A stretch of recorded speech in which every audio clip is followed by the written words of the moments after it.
আসসালামু আলাইকুম রহমতুল্লাহ। সুপ্রিয় দর্শক, আপনাদেরকে নতুন আরও একটা ভিডিওতে স্বাগতম জানাচ্ছি।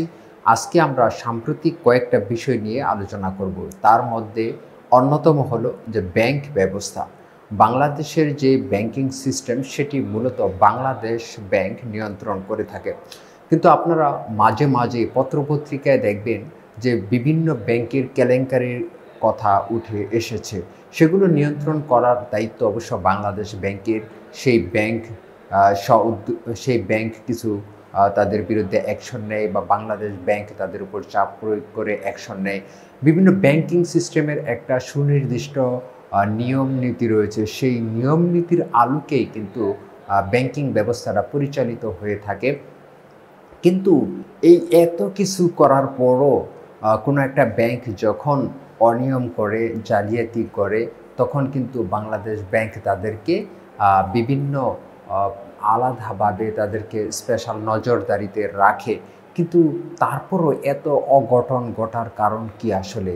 আমরা জানি যে আপনি যদি একটা ছাগলকে যদি একটা ধানক্ষেত পাহারা দেওয়ার দায়িত্ব রাখেন, বা একটা শেয়ালকে যদি আপনি মুরগি দেখাশোনার দায়িত্ব দেন, তাহলে যে অবস্থাটা হতে পারে। এবং অসৎ কিছু কর্মচারী আছে, অসৎ কিছু অফিসার আছে, তাদেরকে যখন বাংলাদেশ ব্যাংক কোনো ব্যাংকে দায়িত্ব, কোনো ব্যাংক দেখাশোনা করার জন্য স্পেশাল দায়িত্ব দিয়ে রাখে, সেই আসলে অবস্থাটা কিন্তু সেই একই রকম হতে পারে। মূল কথাটা হলো যে প্রত্যেকটা ব্যাংক, বেসরকারি যে ব্যাংকগুলো রয়েছে, তাদেরকে তদারকি করে, বা পরিচালনা বোর্ড রয়েছে, পরিচালনা পর্ষদ রয়েছে। এই পরিচালনা পর্ষদের যিনি প্রভাবশালী আছেন, যিনি চেয়ারম্যান আছেন, যারা কর্তা ব্যক্তি আছেন, তারাই মূলত সেই ব্যাংকটা কীভাবে পরিচালিত হবে সেটা নিয়ন্ত্রণ করেন। তারাই যদি দুর্নীতিগ্রস্ত হয়ে পড়েন, বা তারাই যদি ব্যাংকের উপর হস্তক্ষেপ করেন, তাহলে কিন্তু সেই ব্যাংকটা বেশি দিন টিকে থাকার কথা নয়। সেই অবস্থাটাই কিন্তু আমরা দেখতে পাচ্ছি। অপরদিকে বাংলাদেশ সরকারি যে ব্যাংকগুলো রয়েছে, সেই সরকারি ব্যাংকগুলোতেও আমরা বিভিন্ন সময়, আপনি পত্রপত্রিকার যদি প্রিভিয়াস পত্রপত্রিকা আছে, নিউজ আসে, সেইগুলো যদি ঘাটাঘাটি করেন, তাহলেও আপনি দেখতে পারবেন যে ব্যাংকের কেলেঙ্কারিগুলো কত বড় ধরনের, কত মারাত্মক। আমরা এমনকি দেখেছি বাংলাদেশ ব্যাংকেও আমরা বৈদেশিক রিজার্ভের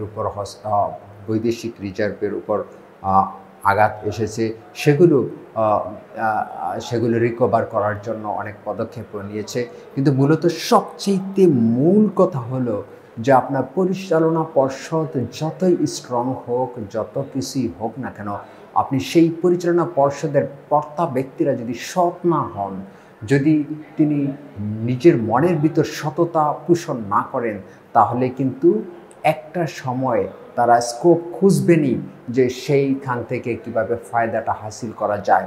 এইভাবে কিন্তু ব্যাংকগুলোকে শেষ করে দেওয়া হচ্ছে। 2 দিন আগেও প্রথম আলোতে আপনারা দেখলেন যে একটা ব্যাংকের যে মিলেমিশে শেষ করা হলো ব্যাংকে। আমি উল্লেখ করলাম না ব্যাংকটির নাম, কারণ আপনারা যদি স্টাডি করেন, যারা অর্থনীতিবিদ রয়েছেন, তারা অনেক সময় বিভিন্ন মতামত দিয়ে থাকেন যে আসলে যে বর্তমান যে আমাদের অর্থব্যবস্থা আছে, তার কত নাজুক পরিস্থিতি। আমরা মাঝে মাঝেই দেখতে পাই যে এমন জায়গায় ব্রিজ তৈরি করা হয়েছে যার আগে পরে কিছু নেই, এমন অবস্থাও কিন্তু আমরা দেখতে পাচ্ছি। এই কারণগুলা কি? এইগুলা হলো মানুষের যেই অসৎ মনোবৃত্তি আছে, তারা অসৎ উপায়ে যে অর্থ ইনকাম করার যেই পন্থাটা তার মনের ভিতর লালন করেন, সেটা মূলত সেখানে কাজ করেছে। মানুষের জনসেবার কিন্তু সেখানে বালাই নেই।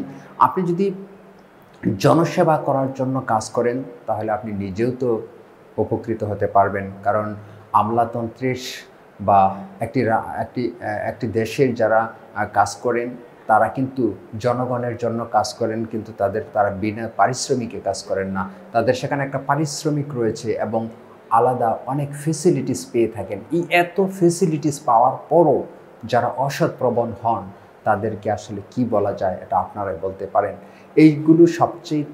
এগুলো দূর করার 1 নম্বর উপায় হলো যে দেশের যেই আইন কাঠামো আছে, দেশের যারা অপরাধী আছে, তাদেরকে কঠিনভাবে শাস্তির আওতায় নিয়ে আসতে হবে।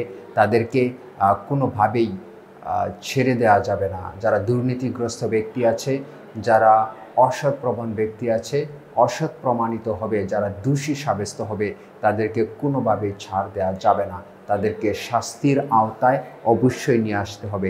একটা ব্যক্তি যখন অপরাধ করে পার পেতে পারবে না, তখন কিন্তু আপনার সমাজ থেকে অসৎ বা দুর্নীতি একদমই চলে যাবে।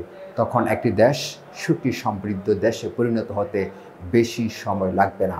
শুধু একটি পদক্ষেপ, সেটি হলো যারা প্রকৃতপক্ষে দোষী তাদেরকে দোষী সাব্যস্ত করে দৃষ্টান্তমূলক শাস্তির আওতায় নিয়ে আসতেই হবে। আল্লাহ হাফেজ।